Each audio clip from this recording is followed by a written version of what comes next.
한 주간 살아가는 것이 특별히 믿는 사람으로서 마음이 심히 불편했던 시간들이었습니다. 믿고 있는 우리들조차도 참 이해 안 되는 일들, 참 안쓰러운 것들을 세상 사람들은 여과 없이 우리에게 쏟아붓기도 하지요. 그래서 우리의 마음이 흔들리고 심히 고통스럽습니다. 오늘 주께서 주시는 말씀을 통해서 다시 한번 우리의 마음을 정돈하기를 원합니다. 오늘 시편 15편, 오늘 흔들리지 않는 평안함이라는 제목으로 말씀을 전하고자 합니다.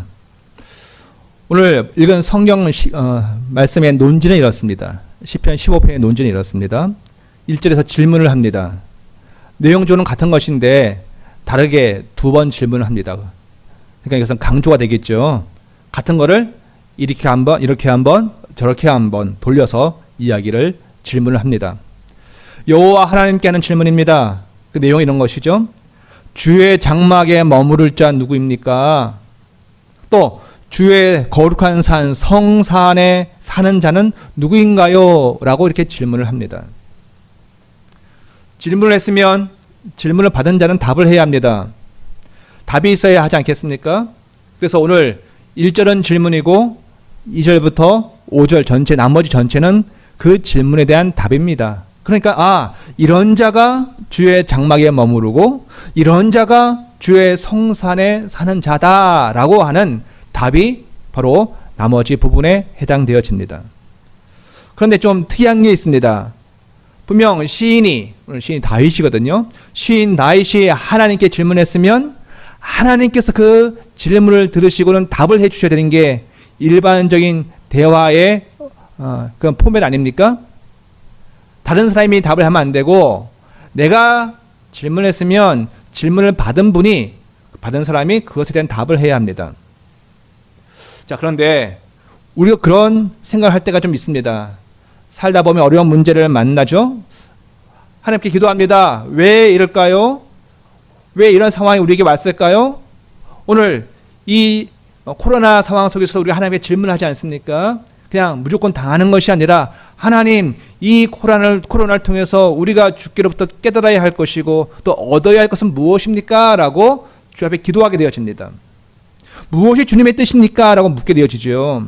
그럼 우리는 이 시간 어떻게 해야 합니까? 라고 또 하나님께 기도하게 되어집니다. 그러면 우리는 사실 기도하면서 하나님께서 직접적으로 다이렉트로 우리의 기도에 하나하나 따박따박 대답해 주시기를 기대합니다. 꿈의 현몽을 통해서 그렇게 해 주시든지 아니면 하늘에서 울리는 소리로 말씀을 해 주시든지 그렇게 하나님께서 우리의 기도의 질문에 답해 주시기를 우리는 원합니다. 우리가 그러한 마음을 가지고 있기 때문에 그러한 마음으로 오늘 본문을 읽다 보면 이게 우리만 갖는 것이 아니라 다윗도 비슷한 경험을 하고 있구나. 이 시인도 비슷한 경험을 하고 있구나. 그것을 알게 되어집니다. 질문하는 시인 다윗에게 하나님께서 특별한 방법으로 꿈의 현몽으로 하늘에 우레와 같은 소리로 답을 해 주십니까? 그렇게 직접적인 방법으로 하나님께서 답을 해 주시지 않는다는 겁니다. 그러고 보면 다윗도 우리도 하나님께 질문을 하고 그 질문 받는 답의 형식은 굉장히 유사한 것이죠. 그렇다고 하나님께서 우리에게 꿈으로 답을 주시거나 또 뭔가 귀로 들을 수 있는 소리를 안 하신다는 건 아닙니다. 그렇게 하시기도 하시죠. 그러나 대부분은 이러한 방식으로 하나님께서 우리에게 답을 해 주신다는 것입니다. 최근에 문제가 되어지는 어떤 목사님, 그분이 하나님께로 직접 계시를 들었다 합니다. 오히려 그런 것들은 좀 조심하셔야 합니다. 사실은 내가 하나님께 직접 들었어, 이런 것은 성경 속에서 굉장히 조심해야 할 부분입니다. 좀 넘어가 보겠습니다. 무슨 말인가 하면 이제 2절부터 1절에 대한 질문에 대한 답이 나오지 않겠습니까? 근데 그 답을 누가 합니까? 이미 미리 다 말씀드렸죠. 하나님께서 그 답을 말씀해 주십니까? 그의 성산에 그의 장막에 거할 자 사는 자 이런 자들이다라고 하나님께서 직접 말씀해 주시나요? 아니죠. 아닙니다. 시인 자신이 바로 다윗이 질문을 했는데 그 시인 다윗이 그 답을 자기가 말합니다. 다윗이 대답을 합니다. 1절에서 질문을 하는 사람도 다윗이고 2절에서 답을 하는 사람도 다윗입니다. 혼자 잘합니다. 그렇죠? 혼자 질문하고 혼자 답을 하는 그런 케이스입니다. 다윗이 너무 답답하고 너무 힘들어서 하나님께 질문을 합니다. 누가 주님의 장막에 거할까요? 누가 주님의 성산에 거할까요? 그 고민 가지고 하나님 앞에 기도하고 근데 답은 안 오고 거하다 보면 그 시간이 몇 년 걸려요? 10년이 걸릴 수도 있고 어쩌면 30년이 걸릴 수도 있는 거예요. 그러다 깨달아 아는 것이죠.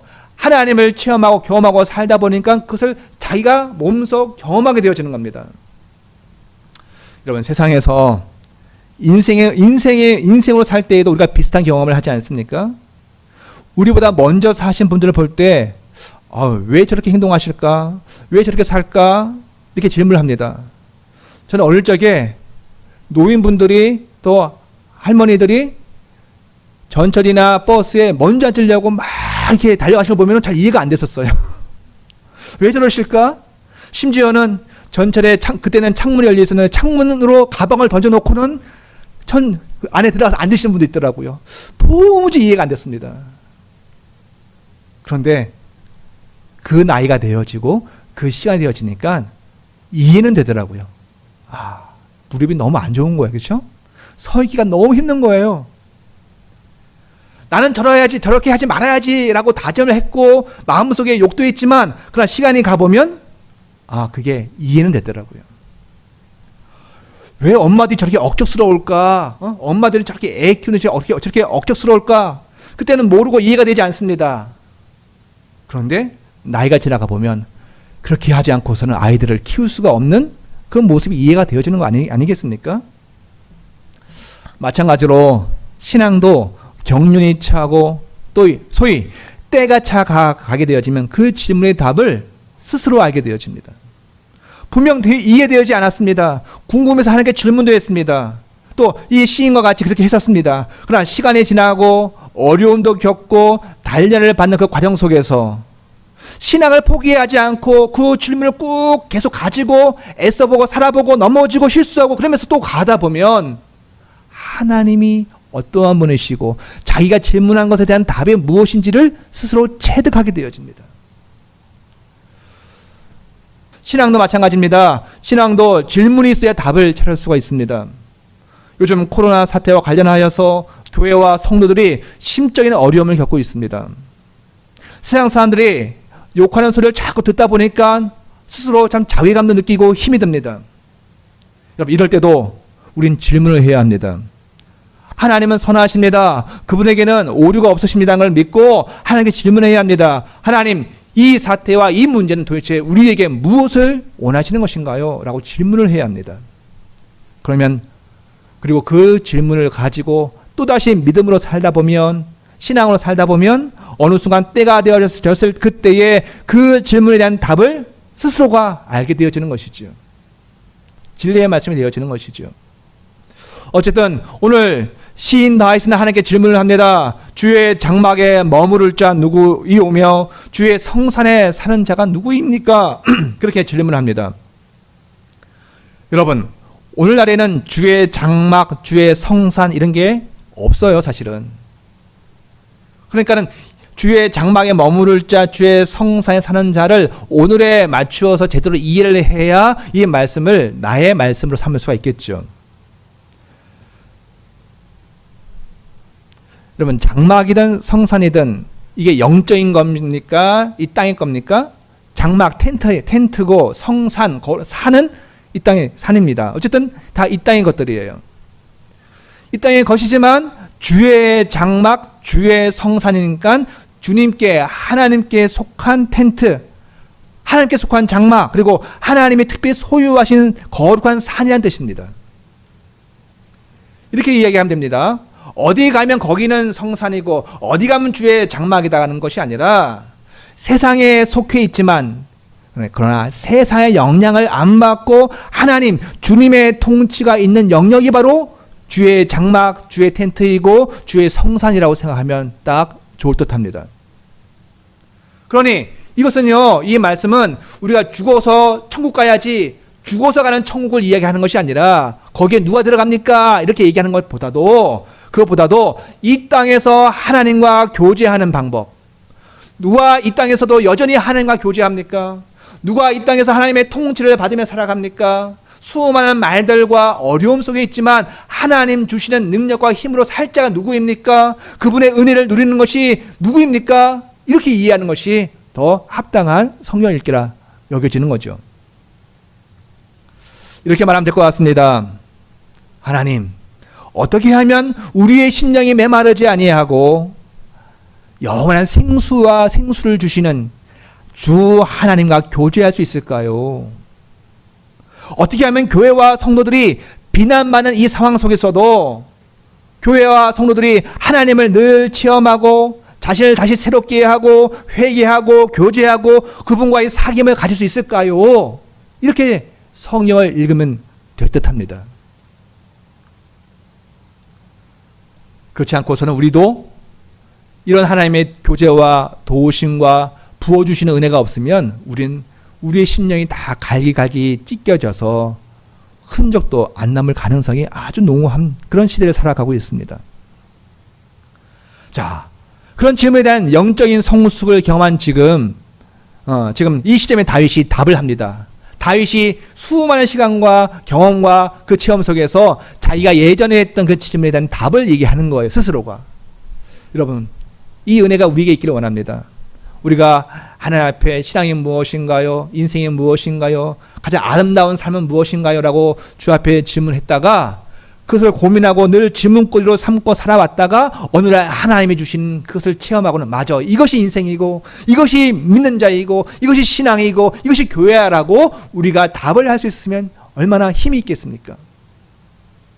자, 어쨌든 그렇게 질문을 한 것이 답이 2절부터 5절까지 이런 자이다, 이런 자다, 이런 자다, 이런 자다, 그렇게 그런 자들의 모습이 답으로 제시되어지고 있는 거죠.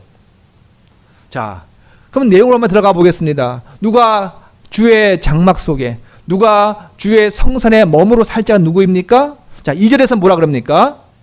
우리말 기준에 보면은 정직하게 행하는 자. 두 번째는요, 공의를 실천하는 자. 세 번째는 그의 마음에 진실을 말하는 자. 그렇게 표기가 되어 있습니다. 근데 여러분요, 이 말씀을 영어 성경 NAS를 기준해서 이렇게 읽어보면 이렇게 되어 있습니다. 우리말에 정직하게 행하는 자, 하계인데 좀 더 좀 직설적으로 얘기하면 정직을 가지고 걷는 자, 사는 자. 두 번째, 공의를 실천하는 자를 영어번에 어떻게 번역했냐면은 공의를 작동시키는 자. 공의를 실천한다 같은 말이긴 하지만 공의가 실현될 수 있도록 그것을 작동하게 하는 자. 세 번째, 그의 마음의 진실을 말하는 자인데 영어 성경 번역에서는 그의 마음속에 있는 진리를 말하는 자. 이렇게 되어 있습니다. 요 2절의 내용은 좀 이따 다시 한번 이야기를 하려고 합니다. 또 어떤 자가 주의 장막에 주의 성산에 머무르고 살 자입니까? 3절에서는 그의 혀로 남을 허물하지 아니하는 자. 또 그의 이웃에게 악을 행하지 아니하는 자. 또 그의 이웃을 비방하지 아니한 자라고 다윗이 깨닫고 이야기를 합니다. 자기 질문에 자기가 답을 하죠. 4절에서는요, 그의 눈은 망령되다는 것은 하나님을 대적하고 하나님을 무시하고 하나님의 사람들을 핍박하는 자를 얘기하는 겁니다. 하나님의 눈은 망령된 자를 멸시하는 자. 그의 눈은 망령된 자를 멸시하는 자. 또요, 여호와를 두려워하는 자들을 존대하는 자. 그리고 그의 마음에 서운한 것은, 맹세한 것은 해로울지라도 변하지 아니하는 자라고 그렇게 이야기합니다. 그리고 마지막 5절에서는요, 이자를 받으려고 돈을 구워주지 아니하는 자, 이자가 목적인 것이 아닌 자. 또 11절에서 뇌물을 받고 무죄한 자를 해하지 아니하는 자. 이렇게 이러한 자라고 표기가 되어 있습니다. 모두 몇 가지예요? 바로 11가지의 삶의 모습이 2절부터 5절까지 기록되어 있습니다. 11개. 여기 우리가 관심을 가져야 될 게 하나 있습니다. 하나 확인을 해야 합니다. 우리가 오늘 본문의 말씀도 그렇지만 성경 전체의 말씀의 관점을 가지고 볼 때 여기에 있는 11개의 항목을 행하면 그것이 구원이다, 그것이 하나님과 교제를 얻는 방법이다, 지키는 항목으로 제시된 것은 아니라는 것이죠. 특별히 행동의 근원이 무엇인지에 대해서 이야기를 해주고 있는 2절을 말씀 보면 더 그렇습니다. 2절은 뭐라 그런다고요? 정직하게 행하며 공의를 실천하며 그의 마음의 진실을 말하며, 이것이 근원적인 것인데 이것을 보면 더 그렇습니다. 좀 더 구체적으로 이야기하면 이것은 하나님을 신앙하는 것이 먼저 되어져 있고 그리고 돼서야 나올 수 있는 행동들입니다. 흉내만 내는 것이 아니라 하나님을 신앙하고 그분을 사랑하고 그분과 교제를 해요. 그때 나올 수 있는 행동들이 2절부터 5절까지 쭉 나오는 것이죠. 그러니까 율법주의는 뭐예요? 율법주의는 그 행동만, 흉내만 내는 것이 율법주의라면, 신앙은, 참 신앙은 하나님을 교제하고 그분과 사귐을 가질 때에 이것이 내 마음속에만 있는 것이 아니라 내 몸으로 표현되어지는 것을 얘기하는 것이죠. 참된 사람의 삶에서 나오는 모습의 예가 오늘 이 11가지의 모습입니다. 여러분, 하나 중요한 게 또 있습니다. 우리가 읽은 이 11가지의 모습을 보면 이 모든 것들이 종교 제의나 예식에 대해서 필요한 것인가요? 강대상이 어때야 한다, 찬양은 이렇게 해야 한다, 또 진입로에다 꽃을 깔아놔야 한다, 그런 음악은 이렇게 해야 되고 신디사이즈 이렇게 되고 드럼은 이렇게 해야 된다라고 하는 이러한 예식과 또 예배 형식을 위하여 준비된 것들인가요? 그게 아닌 거예요. 그럼 이런 것들은, 이 11가지 것들은 언제 필요하고 어디서 필요한 것인가요? 요즘으로 따지면 요 예배당에서 우리가 예배 행위, 예배 예식을 할 때 필요한 것들인가요? 아니에요. 그죠? 이거는요. 아닙니다. 이 11가지는 다윗의 시대로 기준을 하면 다윗이 성막이나 나중에 지을 성전에서 행했던 것들이 아닙니다. 언제 하는 거예요? 다 매일의 삶에서 월, 화, 수, 목, 금, 토, 주일, 주일만이 아니라 매일의 삶 속에서 예배당 오고 그리고 예배라고 하는 어떤 예식을 행하지 않는 그 상황 속에서도 매일의 삶 속에서 평상의 일상 속에서 일어나는 것들을 얘기하고 있는 거예요. 누구와요? 이웃과 친구와 관계 속에서 어떻게 사는 것인지, 또 경제와 관련되어져 있고 재판과 관련되어져 있을 때에 그때 욕심과 또 야욕을 위해서 살아가지 않고 하나님의 공의를 적용하면서 살아가는 것, 그것을 이야기하고 있는 거 아닙니까? 하나님의 장막에 거하는 자, 주의 성산에 머무는 자들이 예배 행위 속에만, 예배 예식 속에서만 있는 것이 아니라 매일의 삶 속에서 사람을 어떻게 대해야 되고, 그와 어떻게 경제 관계를 맺어야 되고, 그와 재판에 있을 때 어떻게 행해야 하는 것인지에 대한 우리의 삶 속에서 어떻게 사는 자들에 대한 모습을 지금 이야기하고 있다고요. 여러분, 누가 하나님의 통치를 받으며 그의 은혜를 누리고 사귐을 가질 수 있나요? 오늘 본문의 말씀을 읽어보면 너무나 분명한 것은 하나님을 신앙하고 믿는 자들이 매일의 평범한 삶을 하나님의 원칙으로 사는 사람들입니다. 내 안에 하나님이 계셔서 그 하나님을 신앙하고 믿는 것인데, 그것이 예배 예식에서만 있는 것이 아니라 매일 사람들과 사귀면서 그때 그것이 표현되어지는 것이죠. 그들이 힘든 상황 속에서도 바로 그 사람들이야말로 힘든 상황이 오고 사람들이 뭐라 그러고 수많은 어려움들이 있다 할지라도 하나님의 통치와 위로를 받을 수 있는 사람들이라고 다윗은 자기의 수없는 고난과 어려움의 고통을 겪어가면서 자기가 질문한 것에 대한 답을 지금 딱 내놓고 있는 거예요.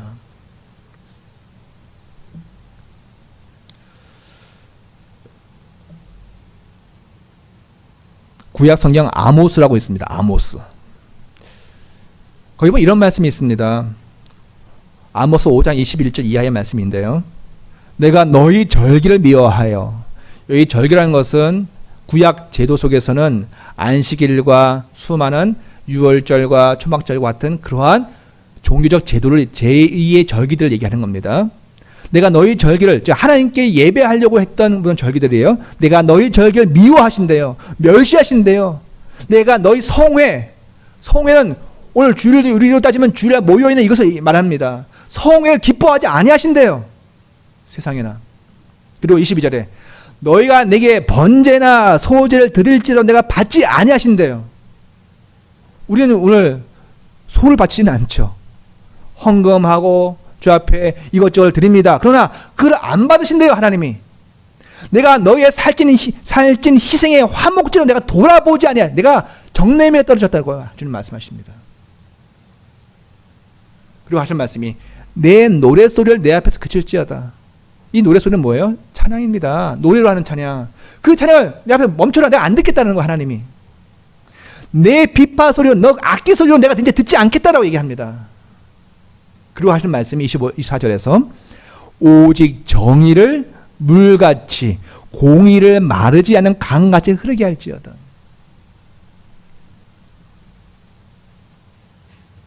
무슨 말인가 하면 그네들이 하나님 섬겼는데 성전에서 나올 때 되면 뭘 섬겨요?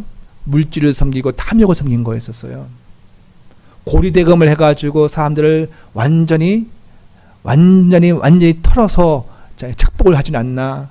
경제와 모든 것들 속에서 하나님을 신앙하지만 세상 밖에 나갔을 때는 악독한 사람이 되어지는 거예요. 하나님 말씀하시기를 너희가 내가 너희의 필요로 지금 이 상태에서 너희에게 요구하는 것은 정의를 물같이 공의를 마르지 하게 하는 강같이 흐르게 해라. 그거 하지 않고 예배의 자리에 나와서 예식 드린다고 내가 기뻐하지 않는다라고 말씀하시는 거예요. 마찬가지 의미 아니겠어요?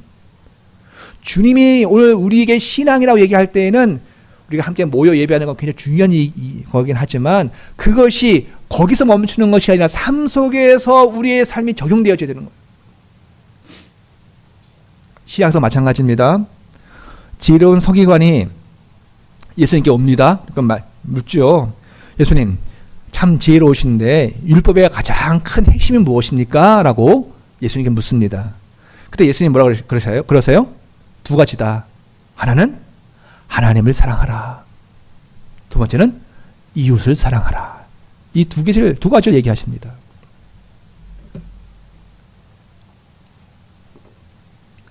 하나님을 사랑하는데 이웃을 사랑하지 않는다. 이건 거짓이라는 거예요.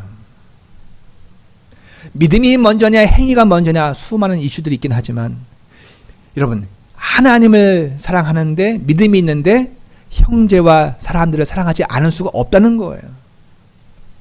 이 두 개는 동전의 앞뒤와 같이 서로 하나라는 겁니다. 예수님 말씀하시는 것은 하나님을 사랑하면 그 하나님을 사랑하는 사람들을 사랑할 수밖에 없다는 거예요. 그분을 신앙하면 세상 속에서 어떻게 살아야 하는지가 이미 결정이 되어진다는 겁니다. 그런데 예배는 왔는데 헌금은 드리는데 그런데 돌아가서는 착복하고 그리고 경제적인 착취를 하고 있다면 그것은 참 신앙이 아니라는 거예요. 구약 아모스 때에도 마찬가지고 신약 예수님 때도 마찬가지고 지금도 마찬가지입니다. 여러분 신앙의 가장 큰 적이 무엇일까요? 우리의 구약 때도 마찬가지고 신약 때도 마찬가지고 지금도 마찬가지입니다. 가장 큰 신앙의 적이 뭐예요? 그 중에 하나는 바로 신앙을 자꾸 종교 행위로 치부하는 겁니다. 내가 주일날 예배 드렸으니까 난 됐어. 나는 신앙을 다 했어. 이걸로 땡치는 것이 가장 큰 신앙의 적입니다. 우리의 신앙은 종교적인 그릇에 담겨져 있기 때문에 이 종교적 행위가 따라갑니다. 주일날 같이 모여야 되고 이런 설비도 갖추어야 되고 그렇죠? 해야 합니다. 하지만 결코 종교 행위에 멈추는 것이 우리의 신앙이 아닙니다. 내가 그리고 우리가 사랑하고 신앙하는 그 하나님이 사랑하시는 세상과 사람들을 외면할 수 없는 것이죠. 신앙이라는 것은. 그것까지 포함된 것이 우리의 신앙입니다. 아모스 때에도 여러분 분명히 종교적인 행위가 있었습니다. 그런데 주님이 이렇게 말씀하십니다. 너희는 의인을 학대하고 뇌물을 받고 성문에서 가난한 자를 억울하게 하는 자로다. 보세요. 그러면서 어떻게 해요? 안식일 날 와서는 나는 하나님의 백성입니다 라고 제물을 드리고 하나님께 은혜를 구했다고요. 그래 하나님이 역겹다라는 거예요. 오히려 그걸 먼저 처리하고 오라는 겁니다. 주님도 말씀하십니다. 너가 만일 하나님 앞에 예배하러 제물을 가지고 왔는데 너의 형제와 다툼이 있다면 심지어 그 제물을 가만히 놔두고 가서 너의 형제와 화해하고 그리고 와서 하나님께 예배하라라고 말씀하십니다. 여러분, 우리의 신앙은 종교적 행위입니까? 아니에요. 그렇습니다. 여러분, 신앙이라는 것은 무엇입니까? 우리가 체험하는 하나님을 이 세상 속에 적용하는 것이 우리의 신앙인 줄 믿습니다. 그렇기 때문에 우리가 주일날 모여서 연약해서 온라인 예배로 모이긴 하지만 이렇게 예배하는 것은 너무나 중요한 겁니다. 왜? 그 하나님을 알아가고 체험하는 것이 때문이었습니다. 그러나 우리의 신앙은 거기서 멈추는 것이 아니라 그렇게 알고 체험하는 하나님을 우리의 삶 속에서 적용하는 거예요. 이웃과 친구와 또 사람들에게 또 경제적인 그런 환경 속에서 또 재판에 있는 현장 속에서 그 모든 상황 속에서 내가 체험하는 하나님을 적용하고 살아가는 것이 신앙이지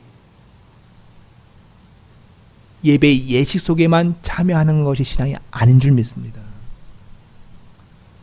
그래서 신앙이라는 것은 주님께서 오늘 우리에게 이 신앙을 주시고 믿음을 주시는 건 뭐예요? 우리로 총체적으로 아름다운 사람이 되게 하시는 거예요. 내가 힘이 없고 연약해서 못 갔던 그것을 우리 주님의 힘으로 말미암아 이제 걸어갈 수 있고 참여할 수 있게 하셔서 내가 얼마나 아름다운 자인지를 늘 확인하며 살아가는 것입니다.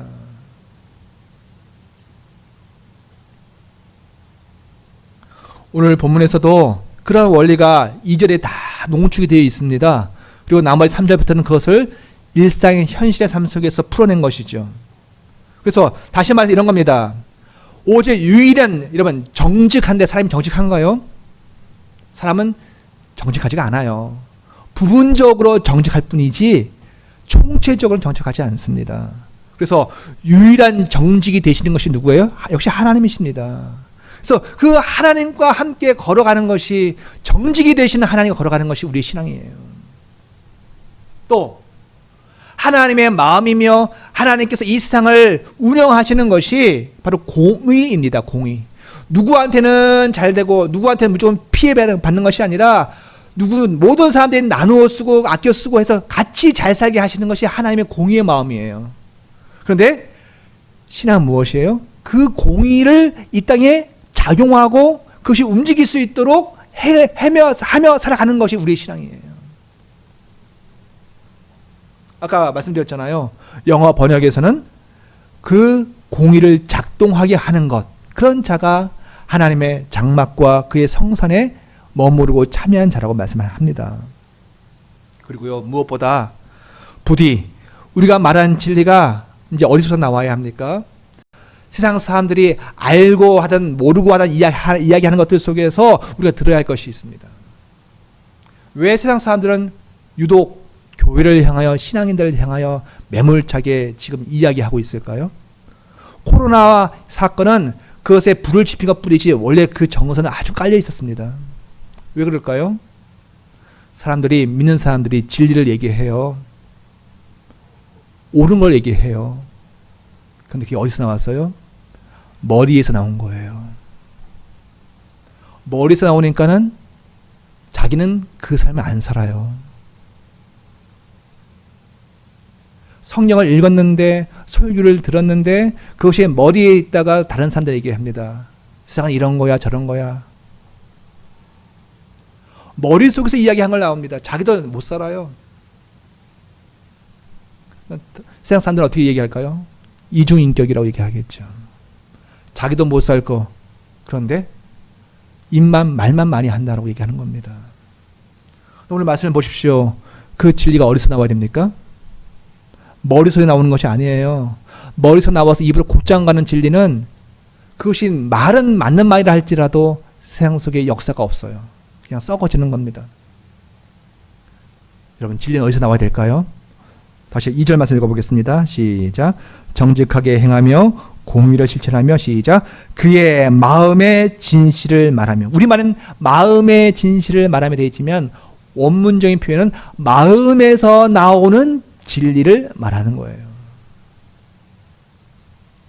여러분, 무엇이 진리다 아는 것이 중요하지 않습니다. 그 진리가 어디서 나와야 돼요? 머릿속에 나오면 안 되고 내 마음에서 나와야 됩니다. 왜요? 마음은 생각과 행동을 유발시키는 곳이기 때문에 그래요. 마음이 없으면 행동이 안 나와요. 그죠? 마음 속에서 나와야 우리도 바뀌는 거예요. 우리가 진리를 이야기하는 것이 중요한 것이 아니라 그 진리가 내 마음 속에서 나와야 나도 변화가 되어지는 거예요. 그러니 우리가 말씀을 읽고 들을 때 뭘 해야 될까요?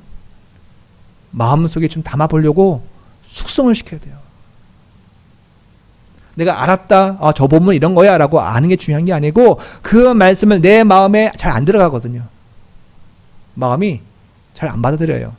그것을 내 마음속에 담으려고 주 앞에 애쓰고 수고하고 잘 안 되는데요, 주님. 마음에 안 남깁니다 라고 주 앞에 기도하면서 담아보는 거예요. 진리는 반드시 우리의 마음속에서 나와야 그것이 참된 진리가 되어집니다. 우리의 생각과 행동을 시작하게 하는 그 마음에서 나와야 그렇게 나온 진리여야 참 진리가 되어지는 것이죠. 그래서 그의 마음속에 있는 진리를 우리가 말할 수 있어야 될 줄 믿습니다.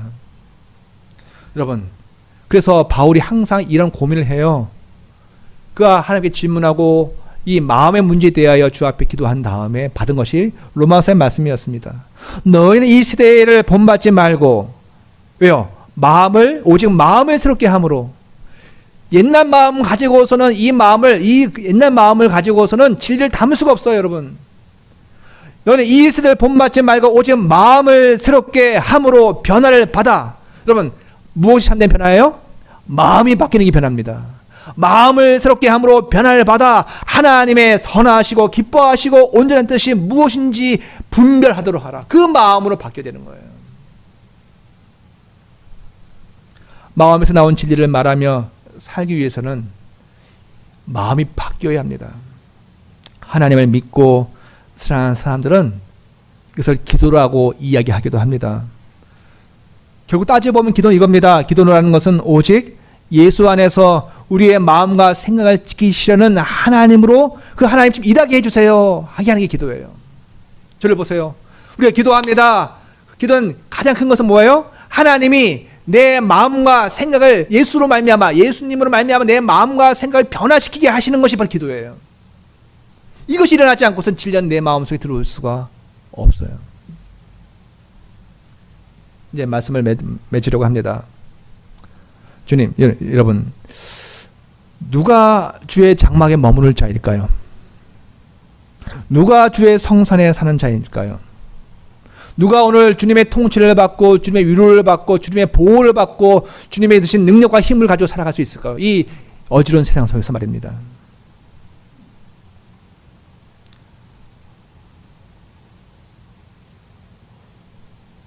여러분, 오늘 이런 자 2절부터 5절까지 이런 자가 바로 그런 자인 줄 믿습니다. 그런데 그들에게 무엇을 주세요? 주님이 증거를 주십니다. 그 증거는 뭐예요? 영원히 흔들리지 아니하리이다. 주님의 장막에 거하고 주님의 성산에 거한다는 것은 하나의 이미지이라면 그것을 우리가 경험적으로 살아갈 수 있는 것은 뭐냐면 내가 흔들리지 않는 자가 되어지는 거예요. 한 주간 살아가면서 우리는 수없이 흔들립니다. 그런데 이러한 자는 흔들리지 않아요. 그것이 바로 주님의 장막 속에 주님의 성산에 거하고 사는 자인 줄 믿습니다.